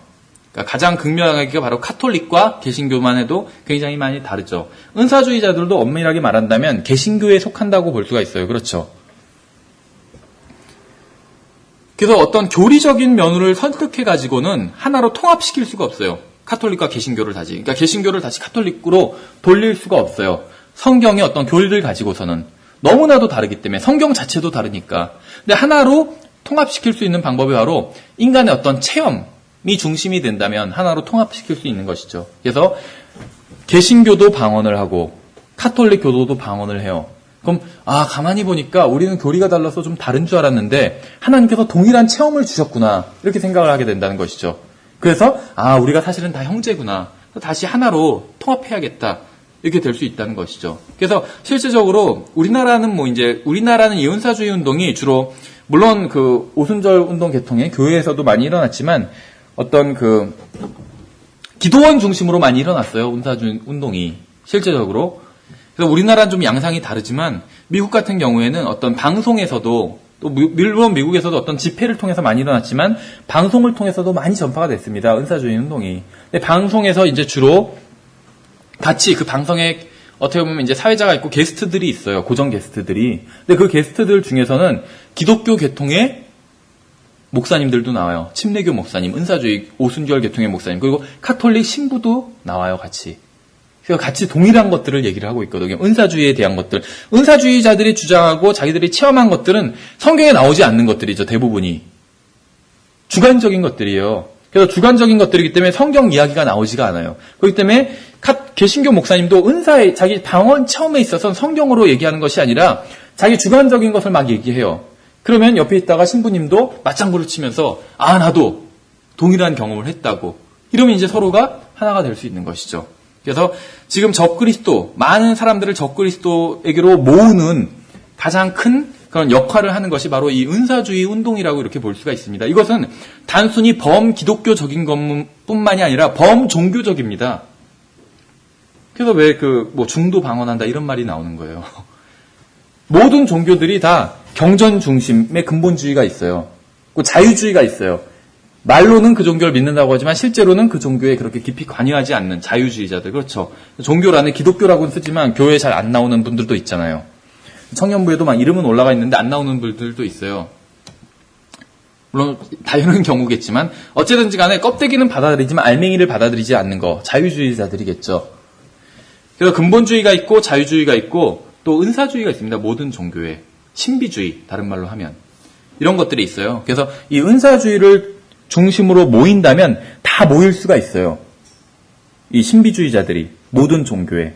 그런데 기독교, 카톨릭이 지금 많이 그 은사주의적인 사상이 많이 점령해 놓은 상태이기 때문에 이 사람들이 다 모이겠죠. 범종교적으로 다른 종교를 가진 사람들도 함께 모여요. 그런데 어떤 탁월한 은사를 지닌 사람, 탁월한 능력이 있는 사람이 오게 된다면 그 사람을 중심으로 모일 수가 있겠죠. 그 사람을 추앙하고. 그래서 결국 이 은사주의 자체는 어떤 적그리스도가 모일 수 있는, 적그리스도가 와서 종교를 통합할 수 있는 좋은 토대를 마련하게 됩니다. 예. 그래서 성경은 이제 우리가 잘 아는 것처럼 성경 연구의 가장 기본이 되는 그런 지침은 디모데후서 5장 11절이죠. 넌 진리의 말씀을 바르게 나누고 내 자신을 하나님께 인정받은 자로 부끄러울 것이 없는 일꾼으로 나타내도록 연구하라.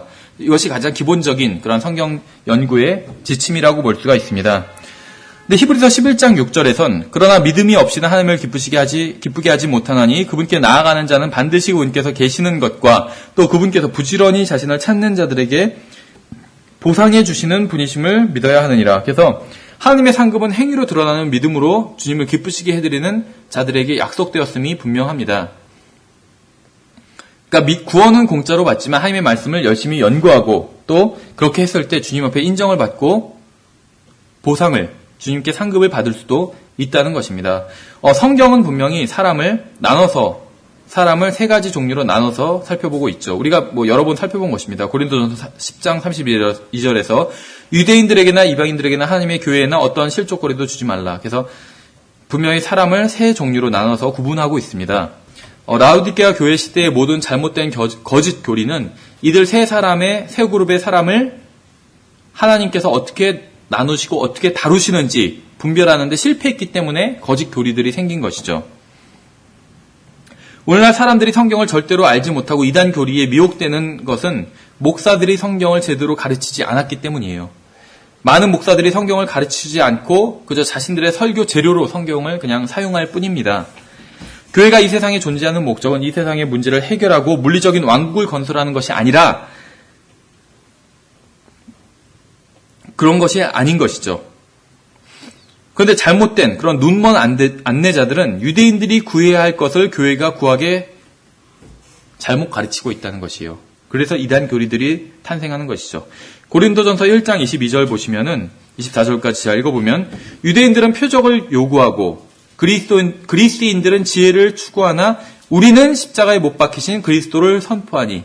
세 그룹의 사람에 대해서 말씀하고 있죠. 유대인들 표적을 요구하고 그리스인들 지혜를 추구하고 우리 그리스도인들은 십자가에 못 박히신 그리스도를 선포하고 더 읽어보면 그분은 유대인들에게는 걸려 넘어지게 하는 것이요 그리스인들에게는 어리석은 것이오되 부르심을 받은 자들에게는 또다시 세 그룹의 사람이 등장하죠. 유대인들은 걸려 넘어지고 예수님 때문에 그리스인들은 별로 흥미를 못 느껴요. 어리석은 것처럼 보이고 근데 부르심을 받은 우리 그리스도인들이죠. 우리에게는 유대인에게나 그리스도인에게나 그리스도는 하나님의 권능이시오, 하나님의 지혜이시니라.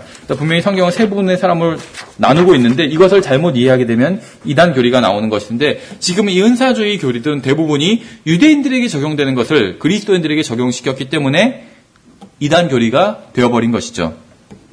이제 다시 주제로 돌아와서 보시면 고린도서 11장 1절부터 3절에 보시면, 원하건대 너희는 나의 어리석은 것을 조금 용납하라. 참으로 나를 용납하라. 내가 하나님께 속한 질투로 너희에 대하여 질투하노니 이는 내가 너희를 순결한 한 처녀로 그리스도께 드리기 위해 한 남편에게 너희를 정혼시켰기 때문이라. 그러나 뱀이 자기의 간교함으로 이불을 속인 것 같이 어떠한 방법으로든 너희 마음이 그리스도 안에 있는 단순함에서 떠나 부패될까 내가 두려워하노라.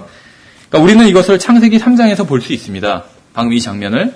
뱀은 이브를 속였고 이브는 죄를 지었어요. 그래서 그로 인해 인류는 저주 아래 놓이게 된 것이죠. 근데 이제 뱀이 동산에 왔을 때 그는 술이나 아니면 잡지나 아니 TV나 영화나 락 음악이나 이런 걸 가지고 접근하지 않았어요. 뱀이 이브에게 접근한 방법이 세상에서 말하는 어떤 타락한 것들, 이런 것을 가지고 접근하지 않았다는 거예요. 뱀이 무엇을 가지고 접근했냐면 하나님의 말씀이었죠. 뱀도 그런 거 관심 없어요. 잡지, TV 이런 거 뱀도 관심 없어요. 뱀이 관심이 있었던 것은 하나님의 말씀이었어요. 그리고 그것을 가지고 이브에게 접근해서 의도적으로 잘못 적용을 했습니다. 그러니까 성경을 조금이라도 잘못 가르치면 그것은 다 마귀에게 속했다, 이런 말을 하는 것이 아니에요. 실수로 잘못 가르칠 수도 있어요. 그렇죠. 우리가 알고 있는 훌륭한 그리스도인들, 훌륭한 목사님들, 존 웨슬리 훌륭한 목사님이잖아요. 그러나 잘못된 교리를 가르친 적이 있거든요. 의도는 없었어요. 그러나 실수로 그렇게 했던 것이죠.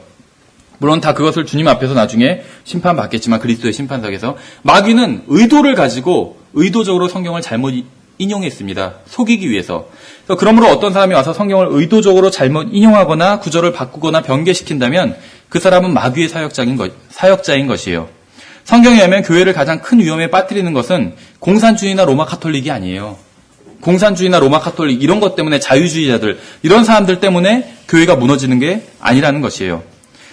고린도서 11장 4절에서 만일 누가 가서 우리가 선포하지 아니한 다른 예수를 선포하거나 혹은 너희가 받지 아니한 다른 영, 너희가 수용하지 않은 다른 복음을 받게 될 때 너희가 그를 잘 용납하는도다, 이렇게 말씀하고 있어요. 이미 초대교회 시대부터 다른 예수, 다른 복음, 다른 영을 전하는데도 무분별하게 사람들이 받아들인다는 것이죠. 보세요. 다른 영도 받는다고 얘기하고 있잖아요. 다른 영도. 왜 우리가 이 은사주의 공부 시작할 때 그런 질문을 드렸었죠. 그리스도인도 마귀 들릴 수 있는가? 그러니까 데몬 포제스드 될 수가 있는가?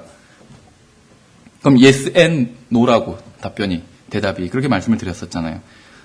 그렇죠. 내 영은 마귀가 점유할 수가 없어요. 내 육체에 관해서는 마귀가 점유할 수 있죠. 왜냐하면 내가 그리스도인의 육체가 어떻게 마귀에게 점유되는가 막 놀라는 사람이 있는데, 전혀 놀랄 것이 아니에요. 내가 주님께 내어드리면 내 육체가 주님 뜻으로 가득 차 있겠죠. 주님께 점유된 거예요. 근데 내가 내 육신에 내어주면 육신으로 가득 차게 되겠죠. 마귀에게 내어주면 마귀로 가득 차게 되겠죠. 그래도 육신과 마귀는 다르지 않냐고. 사실 별로 다를 것도 없어요.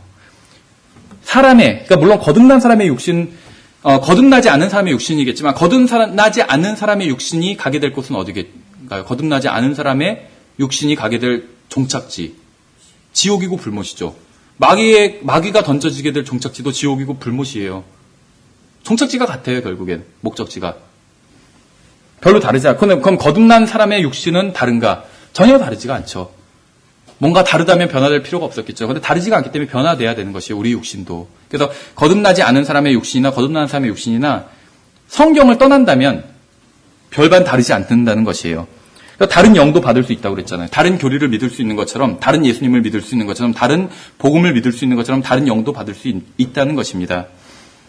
그래서 만약 어떤 설교자가 와서 구원받기 위해서는 선한 행위나 율법을 지키는 일이 필요하다고 주장한다면 그는 마귀의 사역자인 것이에요. 분명히. 만일 예수 그리스도가 죽으심으로 단번에 속죄하신 것이 아니라 다시 죽으시는 일, 즉 또 다른 제사, 이걸 카톨릭에서 미사라고 부르죠. 또 다른 제사가 필요하다고 가르친다면 그는 마귀의 사역자인 것이죠. 그러니까 어떤 자들은 자신들의 소설책을 예수 그리스도의 또 다른 언약 이런 식으로 부릅니다. 제목을.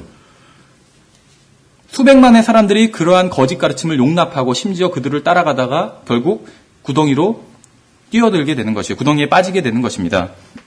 다른 영에 대한 것들도 한번 생각해 보세요. 예수 그리스도를 영접하지 않은 사람은 성령님을 영접하지 않은 것입니다. 이러한 진리는 로마서 8장 9절과 고린도전서 12장 12절 13절에 명백하게 나와 있어요. 그래서 어떤 설교자가 와서 사람이 구원받은 이후에 성령을 받기 위해서는 무언가 해야 한다고, 다른 특별한 걸 해야지 된다고 가르친다면 그 사람은 성령이 아닌 다른 영에 대해서 말하고 있는 것이에요. 그리고 그것은 그 사람은 마귀의 사역자인 것이에요. 그러나 너희 안에 하나님의 영께서 거하시면 너희가 육신 안에 있지 아니하고 성령 안에 있나니 이제 어떤 사람에게 그리스도의 영이 없으면 그는 그분의 사람이 아니니라. 그리스도의 영과 성령님이 같은 거라고 말씀하고 있잖아요. 그리스도의 영을 주님을 영접했으면 성령님을 영접한 것이요. 다시 영접할 필요가 없다는 것이죠. 몸은 하나이며 많은 지체를 가지고 있고 그 한 몸에 모든 지체가 많아도 한 몸인 것 같이 그리스도도 그러하시니라. 우리가 유대인이나 이방인이나 매인자나 자유론자나 모두 한 성령에 의해 침례를 받아 한 몸 안으로 들어왔으며 모두가 마시게 되어 한 성령 안으로 들어왔느니라. 이미 예수님을 믿는 순간 한 성령 안으로 들어온 것이죠. 고린도후서 11장에서 13절에서 보시면 그러한 자들은 거짓 사도요 속이는 일꾼이며 자기를 그리스도의 사도로 가장하는 자들이니라. 그것은 결코 놀랄 일이 아니니 사탄도 자기를 빛의 천사로 가장하느니라. 그러므로 그의 사역자들 또한 의의 사역자로 가정한다 하여도 그것은 결코 큰 일이 아니니라. 그들의 마지막은 그들의 행위대로 되리라. 이렇게 말씀하고 있어요. 그래서 우리는 이 경고의 말씀을 마음에 새겨야 됩니다. 교회는 의로운 사람처럼 보이는 사역자들에 대해서 주의하라는 그러한 경고를 받고 있다는 것이죠. 먼저 사도 바울의 말을 한번 살펴보겠습니다. 고린도서 12장에 아까 우리가 살펴본 문맥인데 내가 자랑함으로 12장 12절에 내가 자랑함으로 어리석은 자가 되었거니와 너희가 억지로 나를 시켰느니라. 내가 너희에게서 칭찬을 받아야 마땅하노니 내가 아무것도 아닐지라도 무슨 일에서나 가장 으뜸가는 사도들보다 결코 뒤지지 아니하노라. 진실로 내가 너희 가운데서 모든 인내와 표적들과 이적들과 능한 행위들로 사도의 표적들을 행하였노라. 이렇게 말씀하고 있어요. 그래서 표적들은 사도들에게 속한 것입니다. 여기서 말씀하고 있는 표적들은 믿는 자들의 표적도 아니고 그리스도인들의 표적도 아니고 사도들의 표적이라고 이렇게 말씀하고 있어요. 주님께서는 11명의 사도를 부르셨죠. 그 사도라 칭하셨어요. 11사람을 부르시고 또 주님께서는 더 많은 수의 제자들이 있었고 그 중에 70명을 보내기도 하셨습니다. 또 예수님께서 부활하셨을 땐 120명의 무리가 있었고 40일 후에는 700명으로 그 수가 늘어났습니다. 그러나 표적과 이적과 기적을 통해서 새로운 메시지를 전하고 확증할 사람들을 사도들이라고 말씀하셨어요. 이 11명을. 주님께서는 마가복음 16장에서 5가지 표적을 주시겠다는 약속을 하셨죠. 16장 14절에서 그 뒤에 11제자가 이렇게 말씀하고 있어요. 주님께서는 11명의 제자들에게 말씀하셨다는 것이에요. 문맥이. 믿는 사람들에게 다 말씀하신 것이 아니라 11명의 제자들에게 말씀하시면서 너희 중에 믿는 자들은 이라고 말씀하셨던 것이죠. 그분께서 그들에게 말씀하시되 이르시되 그래서 11사람에게 말씀하셨어요. 마가복음 16장의 지상명령과 은사의 약속은 문자적 교리적으로는 영적으로 그리스도인들에게 적용할 수 있겠지만 문자적 교리적으로는 11명의 사도들에게 약속하신 것입니다. 주님께서 약속하신 표적의 은사가 사도들의 사역에 사용되고 드러났음은 명백하죠. 사도행전을 보면 사도들의 표적으로 인해서 새로운 메시지가 새로운 지역에서 능력 있게 선포될 수 있었던 것이죠. 그래서 우리는 거짓 교리를 가르치면 자신이 사도라고 주장하는 자들에 대해서 거짓 교리를 가르치면서 자신이 사도라고 주장하는 자들에 대해서 다음에 4가지 사항을 확인하면서 그들을 시험해 볼 수 있다는 것입니다. 첫 번째는 만약 어떤 사람이 자신이 사도라고 주장한다면 그는 5가지 표적을 모두 행할 수 있어야 됩니다. 5가지 표적을. 두 번째는 만약 어떤 사람이 자신이 사도라고 주장을 한다면 5가지 표적을 모두 행하면서 또한 표적을 행할 때 성경에 나온 대로 행했는가 봐야 돼요. 표적을 행하는 방법이 성경적인가 봐야 된다는 것입니다. 예를 들면 무엇이냐면 사도들의 표적들 중에는 신유의 표적이 있었잖아요. 병을 고치는 표적. 근데 사도들이 병을 고칠 때 즉시 나왔어요. 항상 즉시. 성경에 나오는 신유의 은사가 발휘될 때는 항상 병이 즉시 낫는다는 것이죠. 그래서 은사를 발휘해서 병을 고친다면 병은 즉시 나아야 됩니다. 그래서 어떤 사람이 성경대로 표적을 행할 때 성경적인가, 그 사람이 표적을 행하는 방법이 성경적인가 하는 것을 봐야 된다는 것이죠. 다음에 어떤 사람이 자신이 사도라고 주장하면서 표적을 행한다면 그가 표적을 행하면서 진리를 확증하는지 봐야 됩니다. 그러니까 표적의 목적이 안 믿는 유대인들을 위한 것이었죠. 근데 안 믿는 유대인들에게 그냥 표적만 행하고 끝나느냐? 그것은 아니었어요. 그럼 무엇이 있었냐면, 목적이 무엇이었냐면 진리를 확증하기 위함이었죠. 여기서 사도들이 확증한 진리는 바로 예수 그리스도에 대한 것이었죠. 안 믿는 유대인들에게 봐라. 예수 그리스도께서 바로 너희들에게 구약 성경을 통해서 약속하신 그 메시아다, 예수 그리스도가. 이러한 진리를 전파했던 것이죠. 근데 말로만 해서 안 믿으니까 표적을 보여준 것이요. 그러면서 우리가 그 표적을 통해서 사도들이 증거했던 예수 그리스도가 구약에서 약속된 메시아였다는 것을 알 수 있었던 것이죠. 예, 네 번째로, 만일 어떤 사람이 자신이 사도라고 주장하면서 표적을 행하는데 그 대상이 유대인이 아니라면 그는 거짓 교리를 전하는 것입니다. 그래서 표적에 대해서는 첫 번째는 한 가지 표적이 아닌 사도들의 표적이라면 모든 5가지 표적을 다 행할 수 있어야 되고, 두 번째는 그 표적을 행하기만 하면 되는 것이 아니라 성경적인 방법대로 표적을 행해야 된다는 것이요. 세 번째는 성경적인 방법대로 표적을 행했다 할지라도 성경과 잘못된 것, 상충되는 것을 가르친다면, 증거한다면 그것은 잘못된 방법으로 표적을 증거한 것입니다. 사도들이 표적을 행하면서 성경과 반대되는 것을 표적을 행한 것이 아니에요.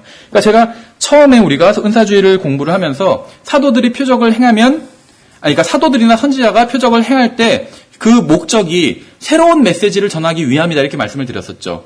새로운 메시지를 전하기 위함이다. 근데 그 새로운 메시지가 이전 메시지와 연장선상에 있는 것입니다. 그렇죠. 이전에 율법을 주셨었어요. 근데 사람들이 율법을 지키지 않았죠. 그래서 선지자를 통해서, 엘리야와 주로 엘리사였죠. 선지자를 통해서 새로운 메시지를 주셨어요. 그것은 율법을 지키지 않는 사람들에 대한 또 다른 경고의 말씀이었습니다. 근데 경고만 하면 받아들이지 않으니까 사람들은 자기들에게 그 경고하고 그런 어떤 충고하는 말을 받아들이기 싫어하죠. 그렇기 때문에 표적을 통해서 그 말씀을 확증해 주셨던 것이죠. 사도들이 전한 메시지도 마찬가지였어요. 사도들이 전한 메시지가 새로운 메시지긴 했지만 전혀 새로운 것, 성경에 없는 엉뚱한 것을 전한 것은 아니었어요. 성경에서 약속된 메시아를 전했던 것이죠. 그 메시아가 바로 약속된 메시아가 예수 그리스도였다는 것을 증거하기 위해서 이 표적을 사용한 것이죠. 그래서 어떤 사람이 표적을 사용한다면 5가지를 다 행할 수 있어야 되고 그 5가지만 다 행하면 되는 것이 아니라 그 표적을 성경대로 온전히 사용해야 되는 것이죠. 즉 병자를 즉시 낫게 해야 되는 것이요. 근데 또 즉시 낫게 하면 그것으로 만족된 것이 아니라 그러면서 진리를 전파해야 돼요. 근데 성경과 일치하는 진리를 전파해야 돼요. 아무리 즉시 병자를 낫게 한다 할지라도 성경과 일치하지 않는 일치하지 않는 것을 전파한다면 그것은 성경대로 표적을 행사한 것이 아니에요. 그런데 이제 이 3가지를 다 만족했어요.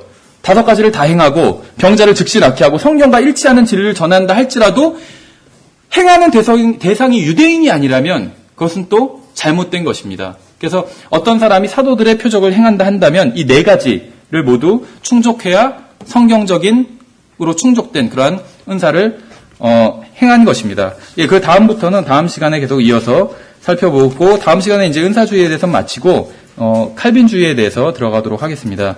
예, 수고하셨습니다.